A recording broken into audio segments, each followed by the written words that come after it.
Maituturing na tagumpay para sa mga marinong Pinoy ang pagkakasabatas ng Magna Carta for Seafarers na layong protektahan ng mga marino sa bansa. Ito ang inihayag ng Trabaho Party List at sinabing suportado nila ang batas na layon ring pagandahin ang mga programa para sa mga marino. Narito ang buong detalye sa report ni Edniel Parosa.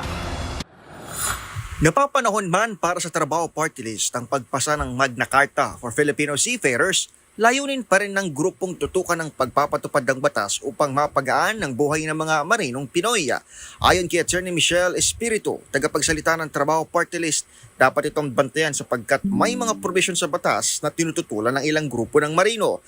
Kasama rito ang pangangailangang mag-post ng execution bond kapag nanalo sa kaso ang marino habang nag-a-appeal ang ship owner o manning agency. Dagdag ng Trabaho Party List, babantayan din ito ang prosesong pagdadaanan ng mga marino upang makapag-claim ng kanilang mga benepisyo.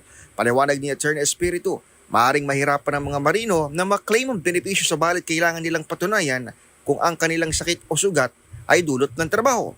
Dahil dito maaaring mapilitan ng mga itong lumapit sa mga abogadong malaki maningil para sa legal services, bagay na tututukan ng Trabaho Party List tulad ng pagbuo ng grupo ng mga abogado para makapaghandog ng libreng legal assistance sa mga marino. Noong nakaraang linggo, pinirmahan na ni Pangulong Bongbong Marcos ang Magna Carta for Filipino Seafarers na mahalagang hakbang para sa grupo kaugnay ng proteksyon sa mga mandaragat na Pinoy.